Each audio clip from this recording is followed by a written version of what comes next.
Act 2. Life is a storm. You will bask in the sunlight one moment, be shattered on the rocks the next. What makes you a man is what you do when the storm comes.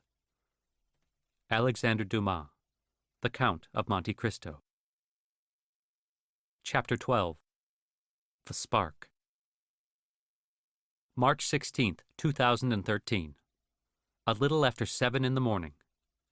Cyprus. A European island in the eastern Mediterranean, barely 150 miles long, 60 miles wide, and 50 miles off the coast of Turkey. The resort town of Larnaca, on the southern coast, Cyprus's third largest city. A magnificent, stone-paved promenade running along Finikouris Beach, embraced on either side by palm trees. A tourist haven, swarming with beach cafes, coffee shops, outdoor restaurants, and souvenir outposts. Crowded even on a humid Saturday morning, a group of Brits in bright-colored football jerseys intermingling with French couples holding hands.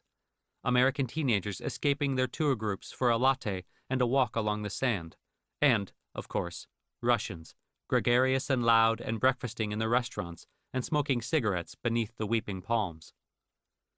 Marina Korsakov brushed the last remnants of a deep sleep out of her almond eyes as she turned off the promenade and strolled down a side street leading toward the town's center, a steaming cup of Greek coffee in one hand.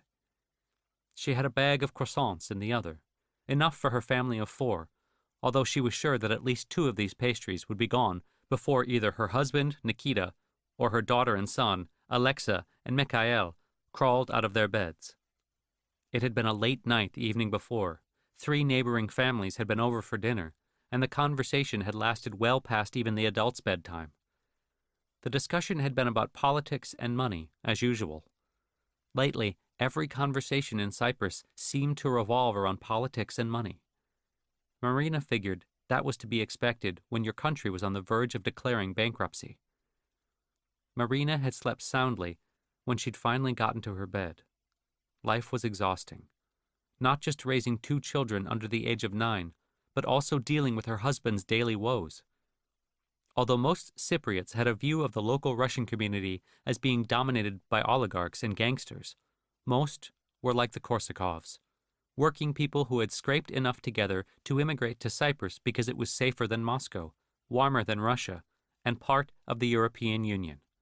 A potential winning lottery ticket for their children, who would grow up far away from the hardships Marina and Nikita had lived through in the 1980s and 1990s.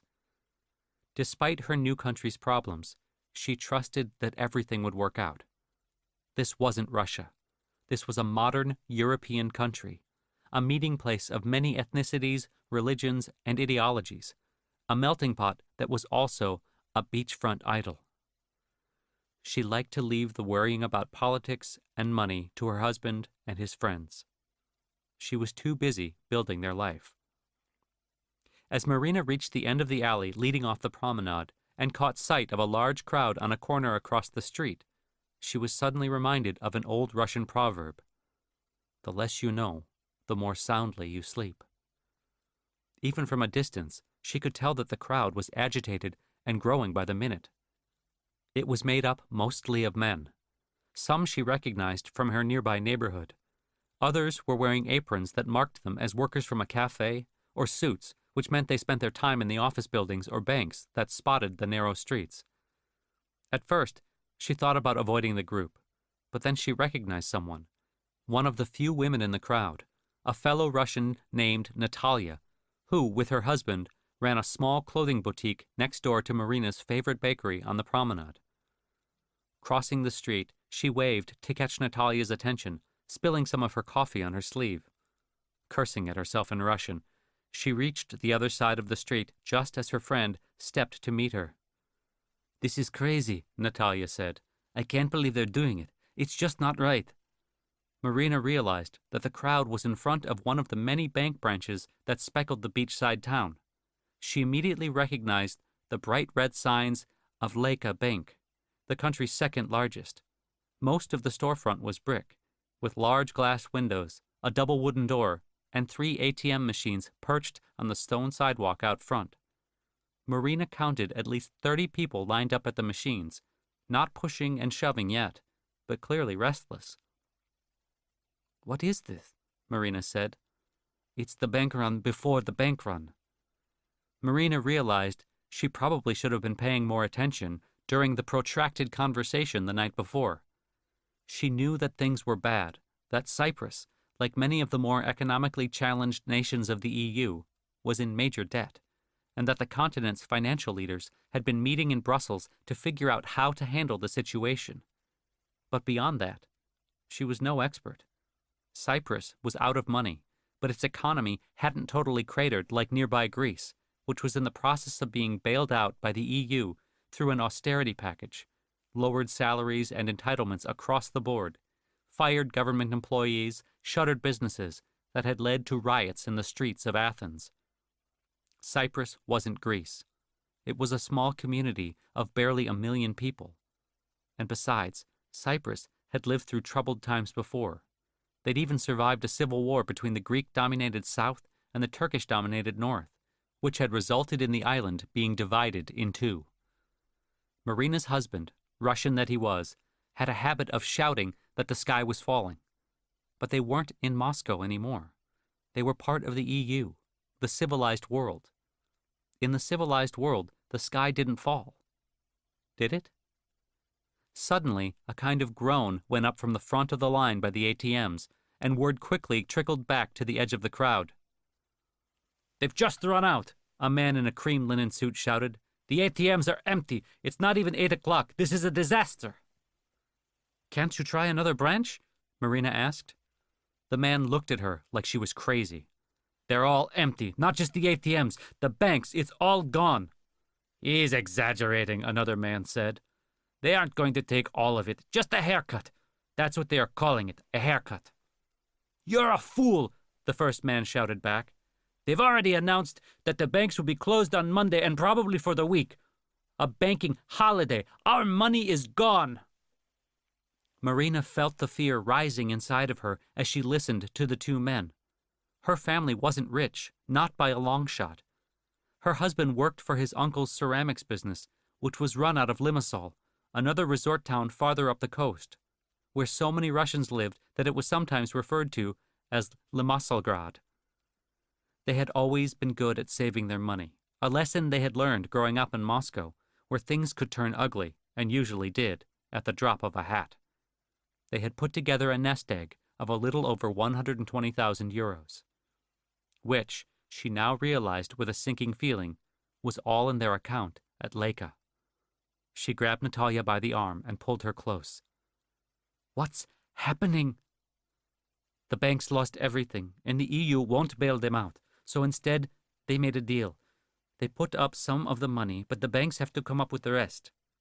They're going to take it from our accounts, from everyone's accounts." "Just take it?" Marina said. "They can't do that, can they? Just take your money like that?" "Apparently they can. Not all of it. But it's not clear how much.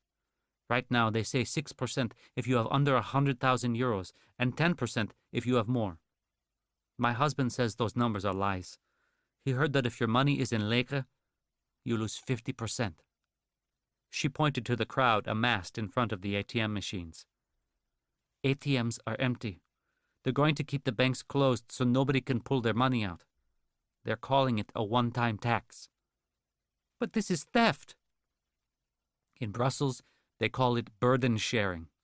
They are blaming the banks." Marina's face blanched. As much as half her money gone? Snatched right out of her bank account by the government? Could they really do that? Cyprus wasn't Greece. Cyprus hadn't gone bankrupt. Cyprus wasn't poor, but it was different. It was well known that the banks in Cyprus were out of control, that between them they held 8 times the size of the entire GDP of the small island country. She also knew that a large portion of that was Russian money.